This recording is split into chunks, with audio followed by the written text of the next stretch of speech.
Hello and welcome. This is Alchemistexe, and this is the banner overview for the week of November 17th. Second week of the anniversary celebration and first week of the Shield Hero collab rerun. So there's a new unit, Glass, who is an evasion, magic, slasher, full HP damage scaling kind of unit. Seems kind of interesting, but I don't think she's going to be the main pick, as I mentioned in the previous video. Before jumping into the banners, and there are some very, very good banners this week, definitely a step up from last week in terms of the anniversary celebration. But before jumping into those, I want to talk about Naofumi, because Naofumi can be obtained very inexpensively, at least relatively speaking, in terms of gems. What with being the main character, they often do 5-step for the main character. And I think he offers a utility that, while no longer unique, is still very, very good to have, especially in his element. So if you are unfamiliar with Naofumi, he is a tank who is of the provoke style. He can force aggro, as you can see here. He cannot do cover, so you'll have to look elsewhere for that. But he can make enemies attack him. He is very, very durable. In addition to that, he can also provide utility such as a shield, a disable heal curse, and if you get his Memento, you can get his damage pretty high thanks to some P defense scaling. But if you just need him as a tank, that's strictly speaking not necessary. Just as a dark unit, they really need all the survivability that they can get. Both Naofumi and Lakina do a lot of heavy lifting in that department. And I picked this map in particular just because there's a very, very large amount of damage per round. So I figured showing off a unit that could survive that barrage just to showcase what he's capable of in a just kind of quick and easy way. This is not how you're supposed to clear this map, but thanks to Naofumi, you can take a more just direct approach and just DPS your way to victory. So I got Naofumi when he first came out, and I never really stopped using him completely. He did fall off a little once the Gate 7 era arrived, and that was mostly just due to HP related reasons, as well as a little bit of damage inflation. But his entire utility never completely disappeared, whether it was the disable heal curse or the ability to just distract some enemies long enough for a Zahara or Kudenstein to get a giant nuke in, something like that. He's just a great, great unit to have because, as I said earlier, just dark support is just a treasure in and of itself. So that's all I've got to say about Naofumi and my endorsement of him. So let's let Quince cherry tap this boss to death, and then let's take a look at the banners. And here we are at the banners. So I basically have no gems now. We'll learn why later. But the paid banners I don't think are worthwhile. Just across the board. I also don't think the 3-step for the collab units is going to be worthwhile, but we do need to take a minute to talk about Glass. So if you have to have her and you have to have her now, then this is the spot. You can't get her in the Louis shop and there's no 9-step for her, sadly. If you can't stomach this format, but you still are potentially interested in getting her, then I would just wait around. Collab's not over yet. Later in the coming weeks, there could be a more appealing option to try or guarantee her. So that's just my opinion on her as far as that goes. And that is going to be the same for Naofumi and Raftalia, doubly so for Naofumi because of this 9-step. This is what I was talking about earlier in the introduction. Guarantee him on step 5. 2 of the steps are already discounted. He is an excellent unit. If you can make use of him, if you are in need of somebody who will help you survive and give definitely just a solid boost to your dark teams in general, he is the guy. Assuming that you can raise him, because that is the one downside. It's just there's, functionally unlimited competition for otherworldly enlightenment shards. So that's something to think about. I don't think you should necessarily change any saving plans you might have had to go out of your way to get him. But if you didn't have plans like that, and if you're especially still struggling with team building and filling out core roles that units are going to play, then he gets a very strong endorsement from me. This gear banner does not get a strong endorsement from me. So there are limited progression banners, one for units, one for mementos. I think they're a very okay banner style. If you are newer, they're a little bit cheaper and you'll appreciate what you gain from it a bit more than a veteran player would. I don't hate them, but I do think that they are very, very overshadowed this week. One of the reasons why is this banner. This is the banner this week. As far as being the best option for the highest number of people, 100% this banner. So you can pick 6 units.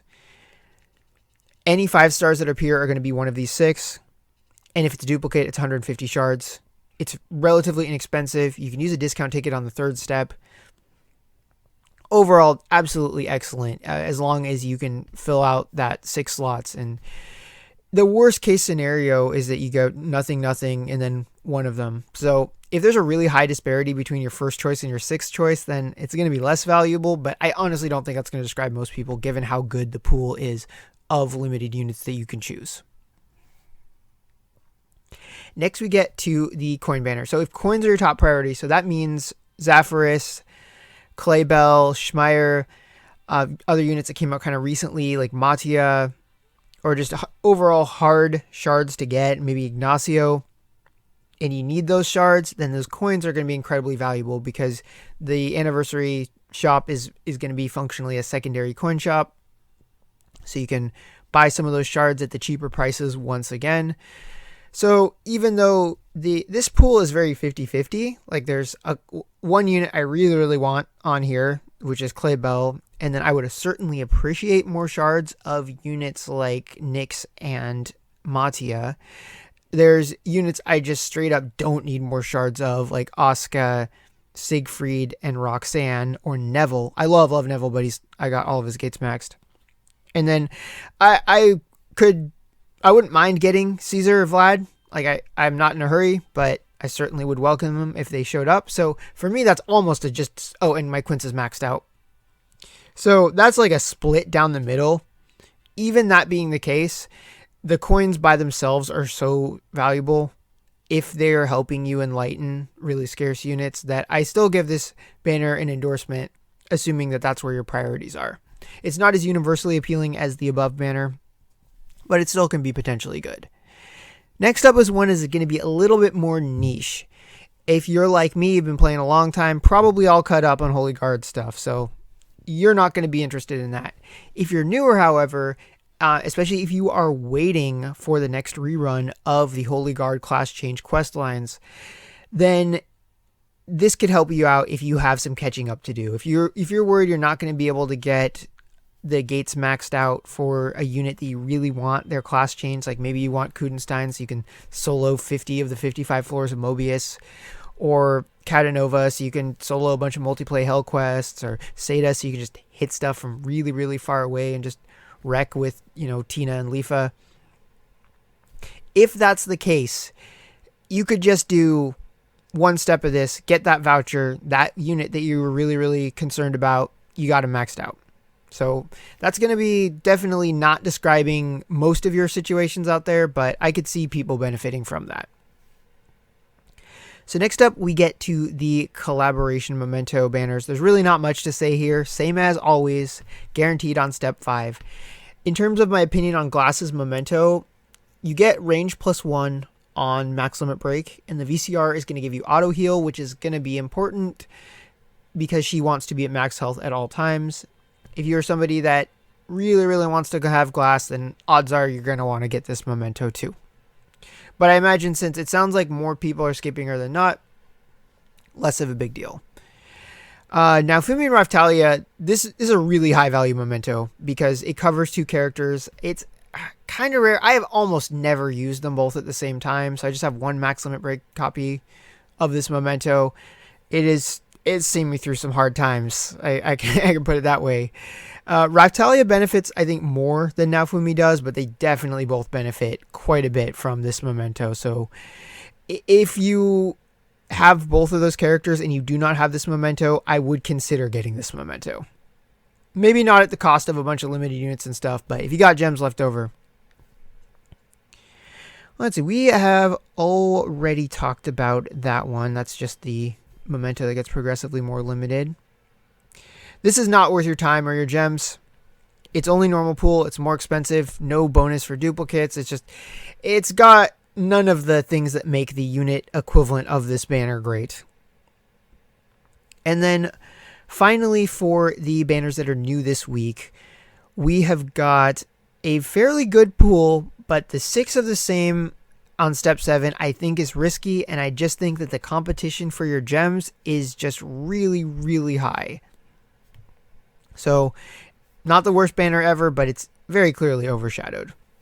And as far as stuff from last week goes, if you are very dragon focused, the 3 dragons, the Memento banner for them, as well as a protagonist Memento banner will be around for the rest of this week if somehow none of the above stuff interested you. So that is all I've got to say about the banners this week. So let's go ahead and take a look at some of my summoning results. Okay, so we are jumping into this banner at step 4. Steps 1 through 3, I got 1 5-star and it was Rosa. So definitely not worth your time. So at this point I'm thinking like this is probably going to be a wash. Even if it is a wash, I've already bought 50 shards of Madia, 50 shards of Zapharis, 25 of Ignacio. I'm trying to decide whether I want to get Adelaide shards or not. So even if it is a total wash, that's okay, because just another 1,250 of those coins, I could spend those pretty quickly. I'm not burning them up right away because the shop has a lot of time left in it. So I ended up hitting skip right when Ouroboros showed up, but it was just Asuka, so I don't feel like much was really lost there, because I have 306 and Oliver Gates max, so unless she gets an Enlightened Bond anytime soon, then that's not going to be particularly meaningful. So this is the last step of this banner that I'm going to do. So I'm definitely, at this point in time, I'm thinking this is going to be an absolute wash. I'll still have my consolation prize, but I doubt I'm going to get more than one featured in one go. It's happened before, but at this point, I'm just happy to see that it's red. And then there's 2 reds, because 5% is not huge, but it is better than normal. Like, in terms of getting limited units, it almost matches the 7-step that I did last week. But then it happened. The best case scenario of this banner. That's me taking a screenshot to send to somebody. Because I really, really like Clayball. The combination of her design, just the dragon transformation in general, and just my liking of Chrono shenanigans. The fact that I don't have her Memento, not a big deal. Also, Neville shards that I absolutely do not need at this time. Give him an Enlightened Bond, though. The Ratharis trio, just absolutely. I'm not sure how I would make that work, because I have like no shards of the other 2, but nonetheless, I could probably burn rainbow shards on that. Honestly, Neville is that good. So yeah, happy ending to this whole scenario. But got one more thing to do. So I decided to do 1 step of the selection banner just because it's that good. Even if I didn't get any 5 stars, it's worth the risk. And as the Ouroboros intros indicated, it doubly so. And then I got 3 5 stars, so that's looking pretty good. I picked 5 units that I don't have, and then Kaide, because I got her recently, but I don't have much in the way of shards of her. But luckily, this banner saw it fit to address that, because I just got Claybell. I have enough light shards without even dipping into the mountain of rainbow shards that I live on to do 2 light units. So I was very reluctant to use shards on Kaide just because I had like 25 shards of her previously. But thanks to this banner, and it's like 2 Kaides in a row, at this point I'm wondering, is the 3rd one going to be her too? Now I can properly raise her, because generally speaking, barring some exceptions like support units that maybe only need a gate 5 or something like that, or someone whose base kit is just rock solid, usually kind of having enough to get minimum 2 and 5 is usually how I look at it, unless their 2 or 5 is really bad. But yeah, the final selection of this was unexpected, but I was just saying that I don't have the other two, so now I'm only missing one of the Rathalos trio. Still doesn't address the shard problem, but I'll figure that out some other time. I am curious to race him because I like how tanky he is, but that'll be on the back burner for now. But yeah, that's all for this week. So if you're summoning, I wish you good luck, and I will see you all next time.